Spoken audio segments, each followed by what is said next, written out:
SpaceX just made a decision that goes against everything Elon Musk has built his empire on.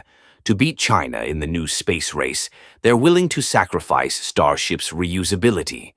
On December 18th, Jared Isaacman became NASA's new administrator, and Trump signed an executive order the same day demanding Americans land on the moon by 2028. That's just over 2 years away.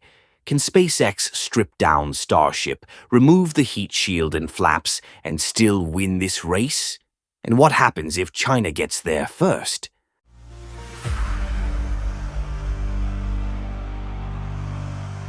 Here's the reality nobody's talking about. SpaceX has built its entire reputation on one revolutionary idea: reusability.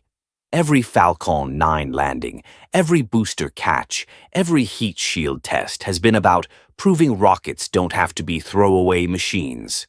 But now, facing a 2028 deadline and China's relentless push toward the moon, Musk is considering something that contradicts his core philosophy.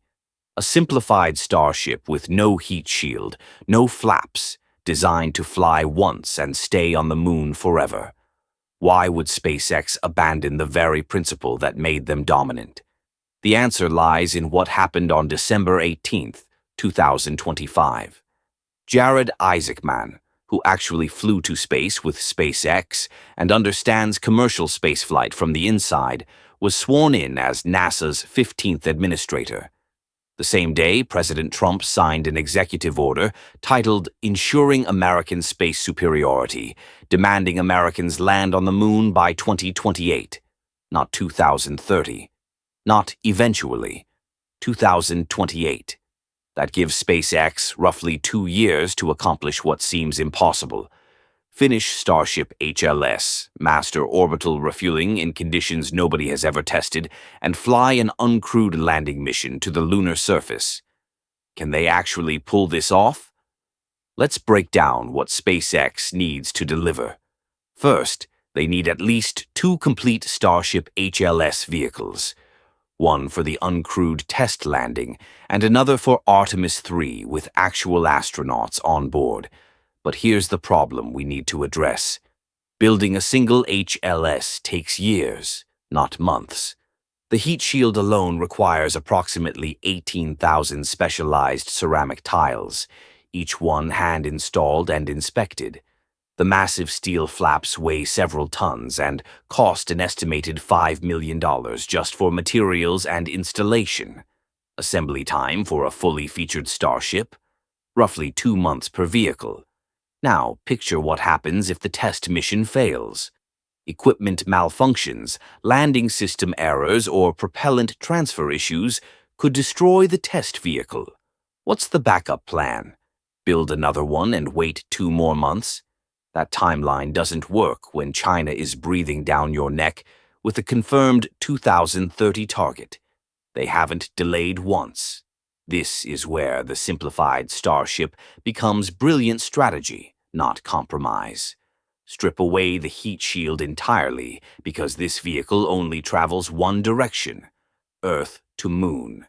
No atmospheric re-entry means no need for 18,000 ceramic tiles. Remove the flaps because lunar landing relies on reaction control thrusters and Raptor engines, not aerodynamic surfaces. Eliminate solar arrays, simplify avionics, reduce structural reinforcement. What remains is a powerful orbital stage built for one mission. Deliver maximum payload to the lunar surface, then become permanent infrastructure. The cost savings are dramatic. Production time drops from 2 months to approximately 1 month. Manufacturing costs get cut roughly in half. A standard, reusable Starship might cost $10 million per flight once operations mature, but it requires massive upfront investment in recovery systems. A simplified Starship costs around $20 to $30 million to build, flies once, but serves dual purposes. How does spending $30 million compare to NASA's? The Space Launch System, NASA's current moon rocket, is also expendable. Each SLS launch costs approximately $2.2 billion. Let me repeat that. $2.2 billion for one flight. Against that benchmark, $30 million for a simplified Starship that delivers 200 tons to the lunar surface and becomes part of a permanent base isn't just cost-effective, it's transformational. But the financial argument only tells part of the story. Here's what really matters: the data. Every simplified Starship that lands on the Moon generates critical real-world information SpaceX desperately needs. Landing site characteristics, dust behavior during engine firing, actual propellant consumption rates in lunar gravity, thermal management in the 2-week lunar night. This isn't simulation data. This is ground truth that makes future crewed landings exponentially safer. Would you rather trust computer models or trust systems that have already proven themselves on the actual lunar surface? And we can't ignore the geopolitical dimension driving this entire strategy. In May 2023, China's Manned Space Agency Deputy Director Lin Xiang publicly confirmed China plans to land astronauts on the Moon by 2030. Fast forward to today, and that deadline hasn't slipped. Meanwhile, they've conducted multiple tests of their Lanzhou lunar lander. China built the Tiangong space station when skeptics said it was impossible. They're not bluffing about the Moon. Why does this matter beyond national pride? The Outer Space Treaty, signed by over 110 countries, forbids territorial claims in space. You can't own the Moon. But here's the critical detail most people miss. The treaty doesn't ban resource extraction. You can mine the Moon. You can extract lunar regolith, process it, and sell it. Whoever gets there first controls the supply chain. Lunar soil doesn't naturally fall to Earth. It doesn't exist here. Some samples are worth more than diamonds, more than meteorites. Not just for scientific research, but as collector's items for the hundreds of billionaires worldwide who would pay premium prices. If China establishes the first permanent lunar operation and begins controlled extraction, they don't just win a race. They gain long-term economic dominance in an entirely new market. Can the United States afford to let that happen?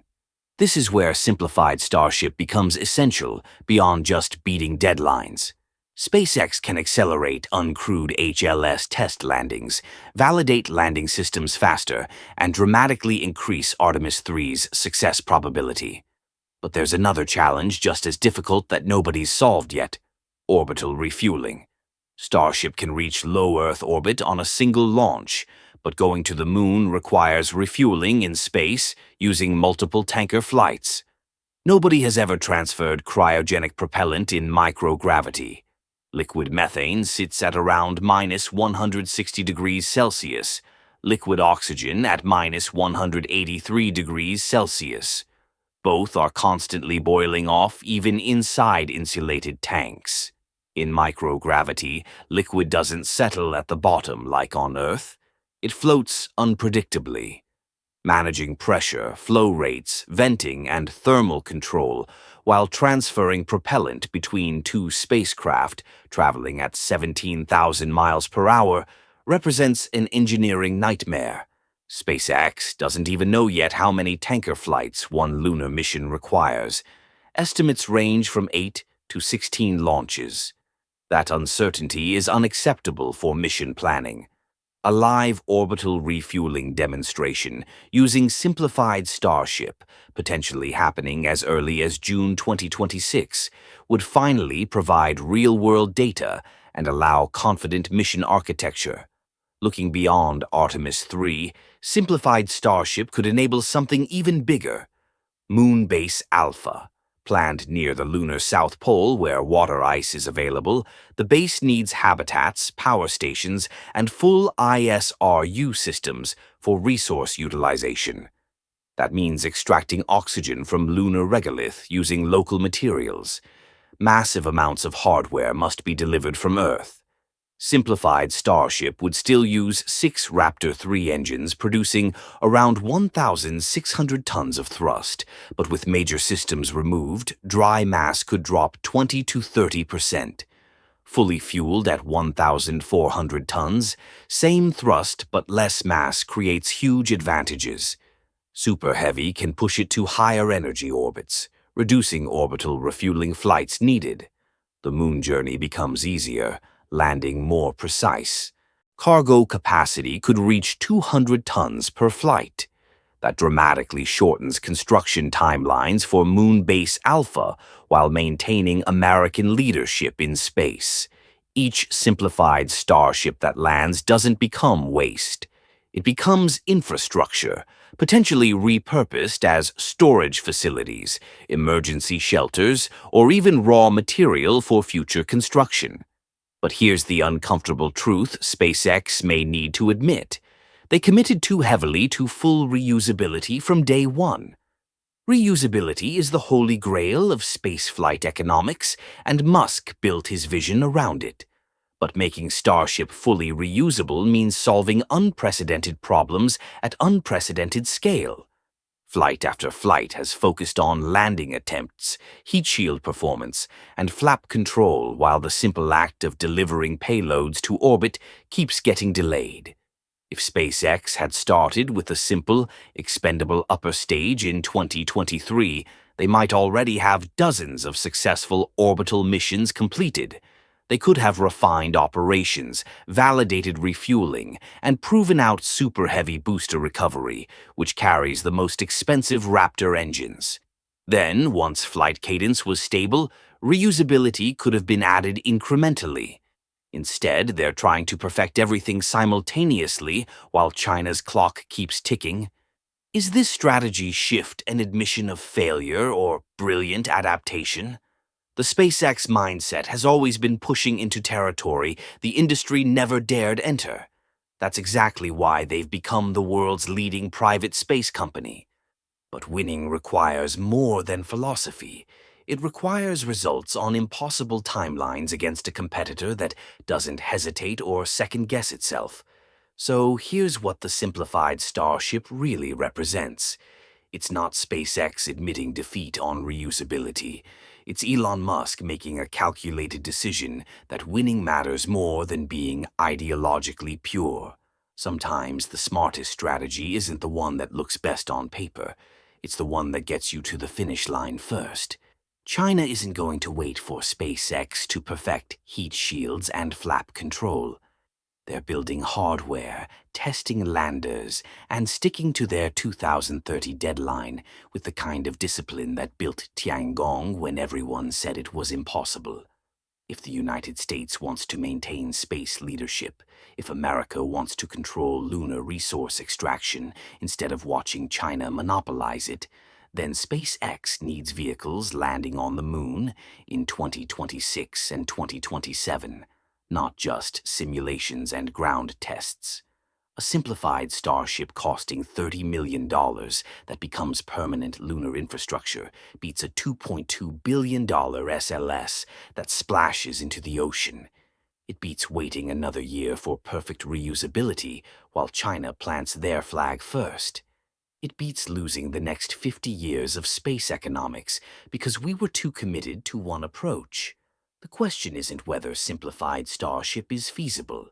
The question is whether SpaceX can build them fast enough, fly them successfully enough, and land Americans on the moon before 2030.